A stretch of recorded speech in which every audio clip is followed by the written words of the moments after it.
بسم الله الرحمن الرحيم. نحمده ونستعينه ونستغفره ونعوذ بالله من شرور أنفسنا ومن سيئات أعمالنا. من يهده الله فلا مضل له ومن يضلله فلا هادي له. نشهد أن لا إله إلا الله ونشهد أن محمدا عبده ورسوله. أما بعد. معزز سامعات، آج میں آپ لوگوں کو 15 شعبان کے متعلق کچھ بتانا چاہتی ہوں. بہت سارے لوگ اس بات سے ناآشنا ہیں، معلوم نہیں ہے لوگوں کو کہ اس رات میں کیا پڑھنا چاہیے. کچھ تو ایسے لوگ ہیں جو پوری رات نوافل پڑھنے میں گزار دیتے ہیں. حالانکہ نوافل جو لوگ پڑھتے ہیں کہ فلاں کے لیے 2 رکعت، فلاں میں 2 رکعت، فلاں میں یہ سورے پڑھنا ہے، فلاں میں وہ سورے پڑھنا ہے، ایسا کہیں ثابت نہیں ہے. ہمیں کیا کرنا چاہیے؟ سب سے پہلے تو میں یہ بتانا چاہوں گی کہ 15 شعبان کی رات عبادت کی جاتی ہے، لیکن اس کی کوئی خاص عبادت نہیں ہے کہ یہی عبادت کی جائے. ہاں، اگر کرنا ہے عبادت تو ہمیں چاہیے کہ جو ہم سے بن پڑے. زیادہ بہتر تو یہ ہے کہ 5 وقت کی نماز کی پابندی کے ساتھ صلاۃ التسبیح کا اہتمام کر لیں.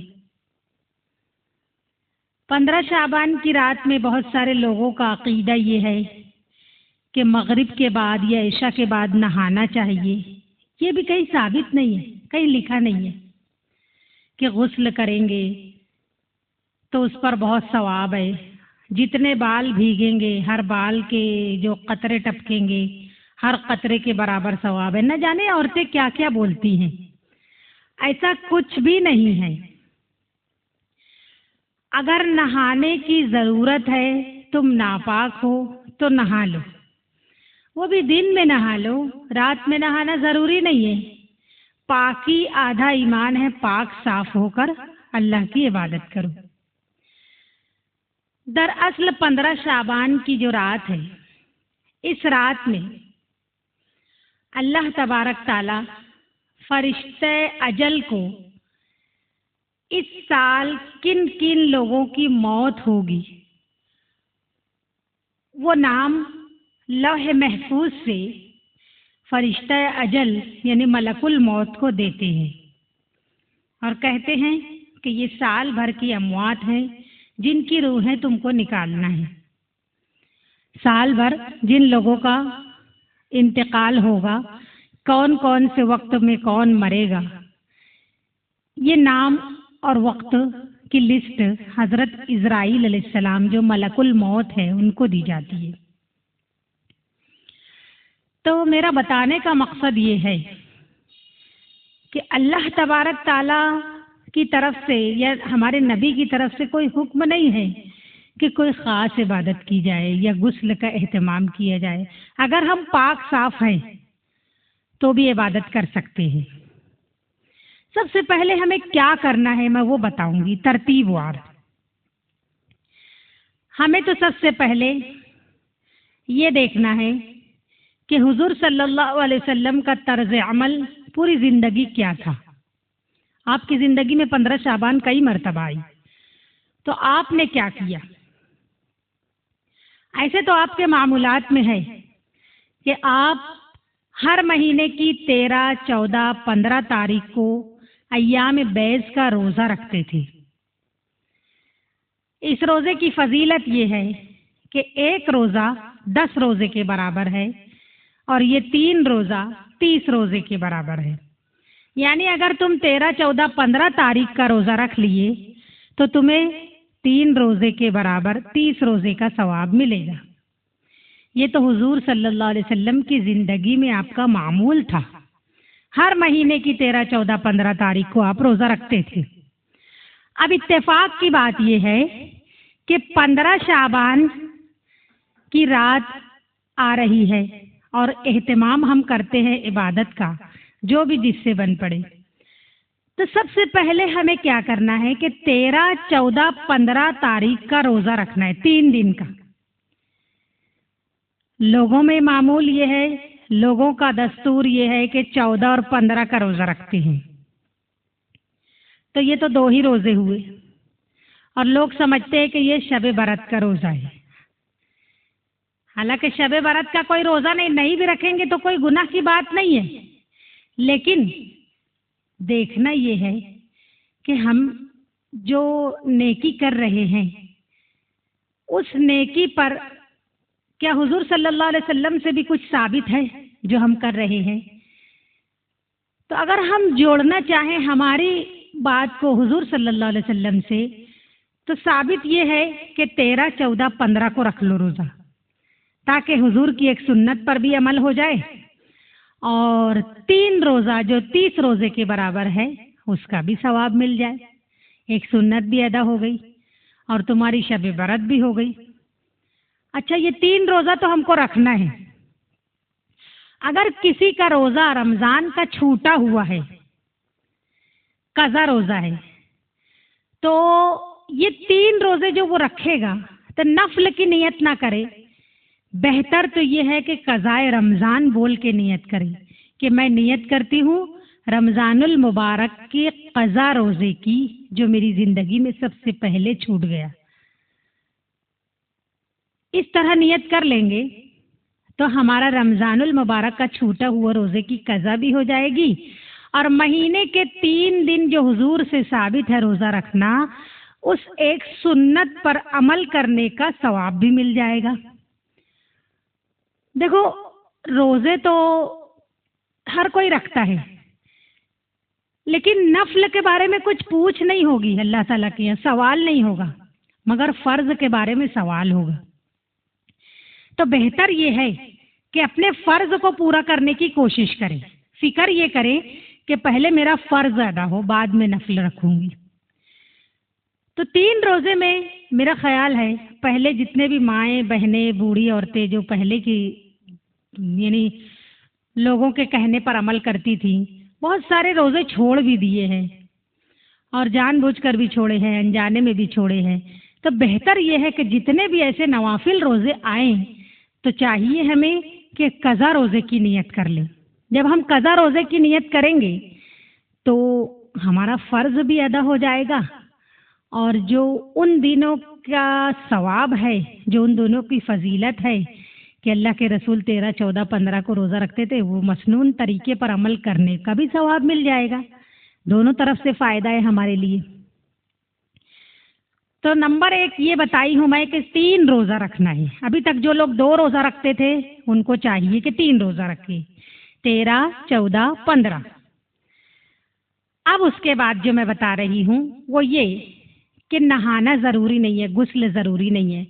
اگر کوئی بیمار ہے، کسی کو کوئی تکلیف ہے، پاکی آدھا ایمان ہے، نہا لیے تو اچھا ہے، لیکن نہانے کے بعد بہت سارے لوگ آدھی رات کو نہاتے ہیں، تو وہ نہانا درست نہیں ہے، کیونکہ اس سے تکلیف بھی ہو جاتی ہے، طبیعت خراب ہو جاتی ہے، اور پھر اتنی رات کو جب نہا لیتے ہیں تو نہانے کے بعد بدن جب ہلکا ہو جاتا ہے تو انسان کے بدن میں سستی آنے لگتی ہے، اور عبادت کرنے میں ویسا مزہ نہیں آئے گا، کیونکہ نیند کا غلبہ ہو جاتا ہے۔ انسان جب نہا دھو لیتا ہے، طبیعت ہلکی ہو جاتی ہے تو نیند آنے لگتی ہے۔ بہتر یہ ہے کہ دن میں نہا لو تو بہت اچھا ہے۔ دن میں نہا لیے تمہاری طبیعت بھی خراب نہیں ہوگی۔ اب مغرب کی نماز ہم اس دن بھی روزہ رکھیں گے جو دن 14 شعبان ہوگا اور 15ویں رات ہوگی، کیونکہ اسلام میں رات پہلے آتی ہے، دن بعد میں آتا ہے۔ تو ہم 14 تاریخ کا بھی روزہ رکھیں گے۔ اب رات آئی 15 شعبان کی، مغرب کی نماز جب ہم پڑھیں، روزہ افطار کرنے کے بعد ہم مغرب کی نماز پڑھیں گے۔ اب جو میں بتا رہی وہ دھیان سے سننے والی بات ہے کہ مغرب کی نماز کے بعد ہمیں دوسرا کام یہ کرنا ہے کہ 2 رکعت نماز مغرب پڑھنے کے بعد فوراً بعد 2 رکعت نماز پڑھنا ہے، نفل کی نیت باندھنا ہے، اور کیا بولنا ہے؟ میں نیت کرتی ہوں 2 رکعت نماز نفل والدین کے مغفرت کے لیے، رخ میرا کعبہ شریف کی طرف واسطے اللہ کے، اللہ اکبر۔ جب ہم اس طرح نیت کر لیں گے تو 2 رکعت پوری نماز پڑھیں گے، چاہے جو سورہ پڑھنا ہے وہ پڑھو، جس کو جو سورہ آتی ہے وہ پڑھو۔ جب 2 رکعت کا سلام پھیر دیے تو اب جس کو قرآن پڑھنا آتا ہے وہ ایک یاسین پڑھے، وہ 2 رکعت پڑھنے کے بعد ایک یاسین پڑھے، پھر اس کے بعد یاسین پوری ہو گئی، کھڑے ہو جائے، پھر نیت کرے میں 2 رکعت نماز نفل نیت کرتی ہوں عمر میں برکت کے لیے، اپنی عمر میں برکت کے لیے، رخ میرا کعبہ شریف کی طرف واسطے اللہ کے، اللہ اکبر۔ پھر اس کے بعد 2 رکعت پوری پڑھ لو، اس کے بعد بیٹھو، پھر ایک یاسین پڑھو، یاسین پوری ہو گئی، پھر کھڑے ہو جاؤ، اب پھر نیت کرو میں نیت کرتی ہوں 2 رکعت نماز نفل رزق میں برکت کے لیے، رخ میرا کعبہ شریف کی طرف واسطے اللہ کے، اللہ اکبر۔ 2 رکعت نماز پوری پڑھ لو، اس کے بعد پھر ایک یاسین پڑھو، اس طرح 6 رکعت نماز ہوگی، 3 یاسین ہوگی۔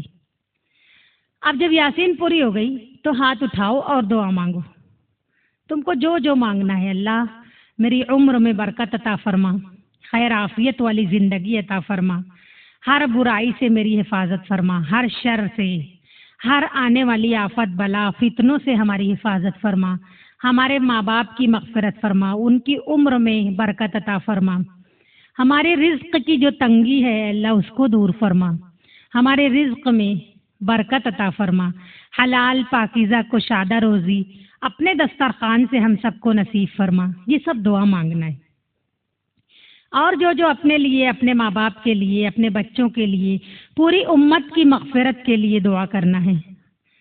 سب کے لیے جب دعا ہو گئی، سب کچھ مانگ لیے، اب ہو گئی تمہاری نماز، مغرب بعد کا یہ عمل پورا ہو گیا۔ اب تم کو جو کرنا ہے کرو، لیکن عشاء کی نماز اول وقت میں ادا کرو۔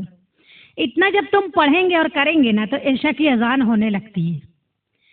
بہتر یہ ہے کہ عشاء کی نماز اول وقت میں ادا کیے جائے، پوری 17 رکعت پڑھو، اس کے بعد صلاۃ التسبیح پڑھ لو۔ صلاۃ التسبیح کا طریقہ تو معلوم ہی ہوگا، اگر نہیں معلوم ہے تو میں ایک مرتبہ اس ویڈیو میں دہرا دیتی ہوں تاکہ سب لوگوں کو اعادہ ہو جائے، معلوم ہو جائے، اگر کوئی غلطی کر رہا ہو تو اس کو درست کر دیں۔ میں بتا رہی ہوں کہ میں نیت کرتی ہوں 4 رکعت نماز نفل صلاۃ التسبیح، رخ میرا کعبہ شریف کی طرف واسطے اللہ کے، اللہ اکبر۔ نیت کر لیے، اب نیت کرنے کے بعد تم کو ثنا پڑھنا ہے، ثنا سبحانک اللہم وبحمدک وتبارک اسمک وتعالی جدک ولا الہ غیرک، یہ پڑھنا ہے۔ اب اس کے پڑھنے کے بعد تم کو فوراً 15 مرتبہ سبحان اللہ والحمد للہ ولا الہ الا اللہ واللہ اکبر ولا حول ولا قوۃ الا باللہ العلی العظیم، یہ 15 مرتبہ پڑھنا ہے۔ 15 مرتبہ پڑھنے کے بعد اعوذ باللہ اور بسم اللہ پڑھ کے سورہ فاتحہ پڑھنا ہے، کوئی ایک سورہ پڑھنا ہے، پھر اس کے بعد 10 مرتبہ پھر تیسرا کلمہ پڑھنا ہے۔ اب اس کے بعد پڑھنے کے بعد رکوع میں جانا ہے، سبحان ربی العظیم 3 مرتبہ پڑھنے کے بعد پھر 10 مرتبہ تیسرا کلمہ پڑھنا ہے۔ رکوع سے اٹھیں گے سمیع اللہ لمن حمدہ ربنا لک الحمد، پھر تیسرا کلمہ 10 مرتبہ پڑھنا ہے۔ پھر اس کے بعد سجدے میں جاتے وقت اللہ اکبر بول کر جائیں گے، سجدے کی تسبیح کے بعد پھر 10 مرتبہ سوہم کلمہ پڑھنا ہے۔ سجدے سے اٹھ کر بیٹھو، اللہ اکبر بول کے بیٹھے بیٹھے 10 مرتبہ پڑھنا ہے سوہم کلمہ، پھر سجدے میں جائیں گے، پھر تسبیح 3 مرتبہ پڑھنے کے بعد 10 مرتبہ تیسرا کلمہ پڑھنا ہے۔ اس طریقے سے 10 مرتبہ ہر موڑ پر اور 15 مرتبہ شروع میں۔ 1 رکعت پوری ہو گئی۔ اب جب کھڑے ہوں گے سجدے سے اوپر کھڑے ہو گئے تو فوراً پھر 15 مرتبہ پڑھنا ہے، اب ثنا نہیں پڑھنا ہے، اب پھر 15 مرتبہ تیسرا کلمہ، پھر سورہ فاتحہ، پھر کوئی سورہ، پھر 10 مرتبہ، پھر رکوع میں جائیں گے، رکوع کی تسبیح کے بعد 10 مرتبہ، اٹھیں گے 10 مرتبہ، سجدے میں جائیں گے 10 مرتبہ، سجدے سے اٹھیں گے 10 مرتبہ، پھر سجدے میں جائیں گے 10 مرتبہ. یہ 2 رکعت ہو گئی. اب اتحیات میں بیٹھنا ہے.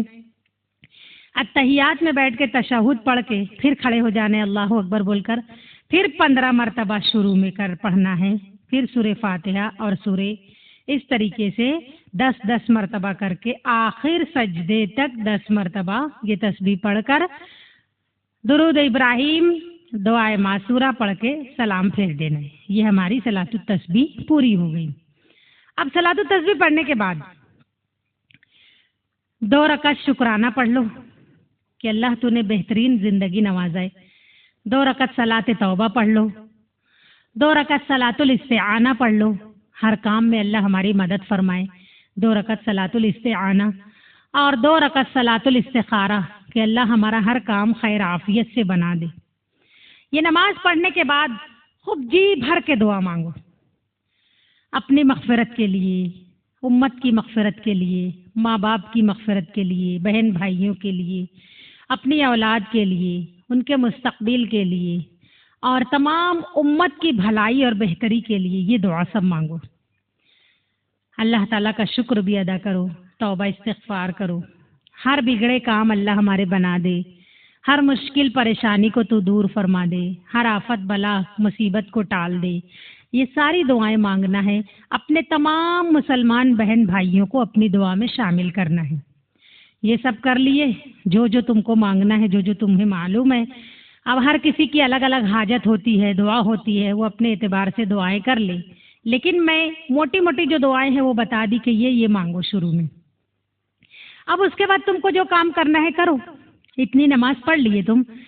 یہ نماز ایسے وقت میں بول رہی ہوں پڑھنے، عشاء کی نماز کے بعد، تاکہ جب ہم جاگتے رہتے ہیں، اتنے وقت ہم جاگتے رہتے ہیں، ہوش و حواس میں رہتے ہیں، تو بالکل ہوش میں اچھے طریقے سے سکون کے ساتھ ہماری نماز ہو جائے گی. بہت سارے لوگ آدھی رات کر دیتے ہیں اور آدھی رات کے بعد نماز پڑھنا شروع کرتے ہیں، اور نماز پڑھتے پڑھتے ان کو نیند آنے لگتی ہے، سونے لگتے ہیں. بہتر یہ ہے کہ سوتے سوتے نماز مت پڑھو.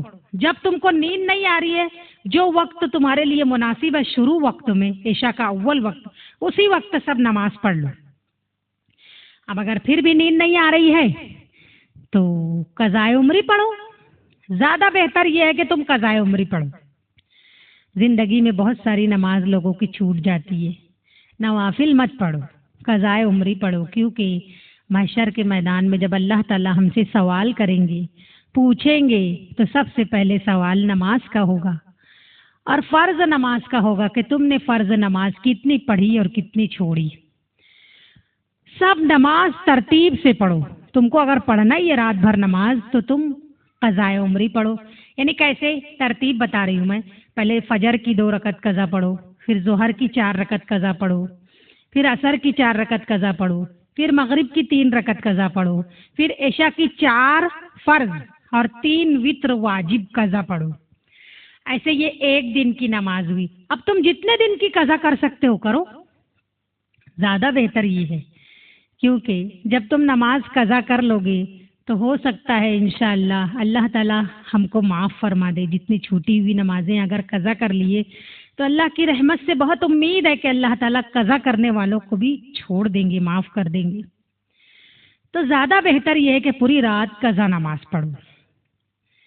اور اگر بہت نیند آ رہی ہے، نماز پڑھتے پڑھتے نیند آنے لگے، تو بہتر یہ ہے کہ سو جاؤ تھوڑی دیر. کیونکہ پوری رات جاگنے کا حکم نہیں دیا گیا. جس سے جاگا جا سکتا ہے وہ جاگے، جس کو نیند آ رہی ہے وہ تھوڑی دیر سو جائے تاکہ طبیعت فریش ہو جائے. زیادہ بہتر تو یہی ہے رات کے شروع کے حصے میں نماز پڑھ لو اور تھوڑا سو جاؤ. پھر سو کے اٹھو تو تہجد پڑھ لو. تہجد کا وقت رہے گا، الارم لگا لو تم 4 بجے کا، 4:15 بجے کا. تہجد کی نماز پڑھو.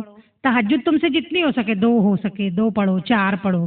رات کی نماز لیکن بہتر 2 رکعت کر کے. افضل یہی ہے کہ جتنی بھی نماز تم پڑھو 2 رکعت. تہجد ہے، نوافل ہے، تم پڑھ لو.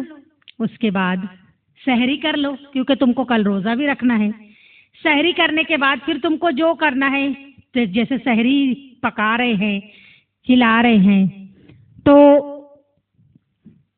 ہمیں سحری کرتے کرتے دیتے دیتے کھلاتے کھلاتے ہمیں تسبیح پڑھتے رہنا ہے، تسبیح کا ذکر کرتے رہنا ہے، جو بھی تسبیح تم کو آ رہی ہے وہ پڑھو یا درود شریف پڑھو۔ اب سحری کر لیے تو اس کے بعد اب وقت بچ رہا ہے، اگر فجر کا وقت تو تھوڑا ٹائم تک باقی ہے تو تم کیا کرو، قرآن کی تلاوت کرنے لگو، قرآن کی تلاوت کرو اور قرآن کی تلاوت اچھی کرو دیر تک۔ اس کے بعد جب فجر کی اذان ہو تو فجر کی نماز پڑھو اور نماز کے بعد پھر پوری رات تم عبادت کیے ہیں، اب اچھی طریقے سے پوری پھر دعائیں ریپیٹ کر لو، دوبارہ مانگ لو جو جو شروع میں تم مانگے ہیں نا، اے اللہ میری مغفرت فرما، میرے ماں باپ کی مغفرت فرما، پوری امت کی مغفرت فرما، ہمارے رزق میں برکت دے، ہماری عمر میں برکت دے، ہمارے ماں باپ کی عمر میں برکت دے، پوری امت کی عمر میں برکت دے، خیر عافیت والی زندگی عطا فرما، ہر بیماری بلا آفت سے ہم سب کی حفاظت فرما، ہم سب کی دعاؤں کو قبول فرما، ہمارے بگڑے کاموں کو بنا، ہمارے ادھورے کام کو مکمل فرما۔ یہ سب دعا مانگنا ہے، اور خاص طور پر اپنے مسلمان بھائی بہنوں کے لیے دعا کرو، فلسطینیوں کے لیے دعا کرو کہ اللہ ہر ظلم ستم کرنے والے کو تو نیست نابود کر دے اور مظلوموں پر رحم فرما دے، ان کے لیے کھانے پینے کے رہنے کے اسباب مہیا فرما دے، جو جیسے تم کو بن پڑے ویسے مانگو دعا، ایسا کچھ ضروری نہیں ہے کہ میں جو بول رہی وہی مانگو، اپنے جملے میں بھی مانگ سکتے۔ فجر کی نماز کے بعد خوب دعا مانگ لو اور اس کے بعد تم سو جاؤ۔ یہ ہے رات بھر کا وظیفہ جو تم کو ترتیب سے کرنا ہے۔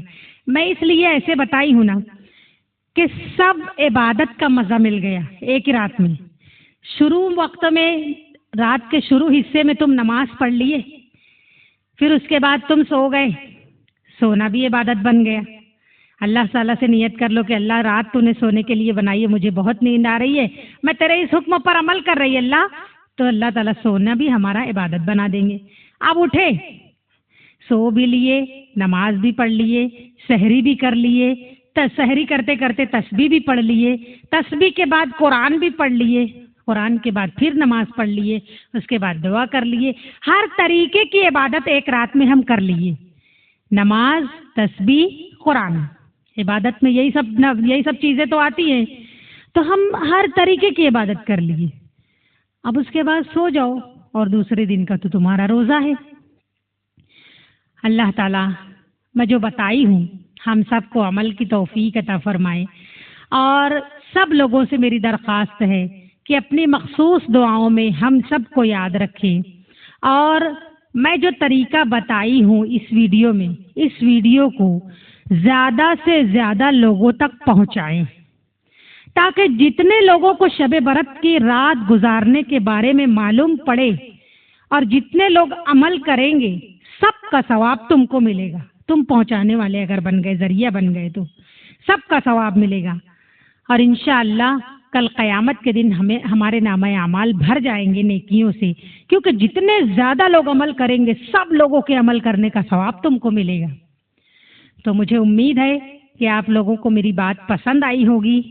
آپ لوگوں سے میری چھوٹی سی درخواست ہے کہ اس ویڈیو کو سنیں اور اس کو دوسروں تک پہنچائیں، اور برائے مہربانی بیل آئیکن کا بٹن دبا دیں تاکہ ہماری جو آنے والی ویڈیوز ہے وہ آپ تک جلدی پہنچیں، کیونکہ جو باتیں قرآن حدیث سے منقول ہے، ثابت ہے، میں وہی بتاؤں گی، اپنی طرف سے میں کچھ نہیں بتاتی۔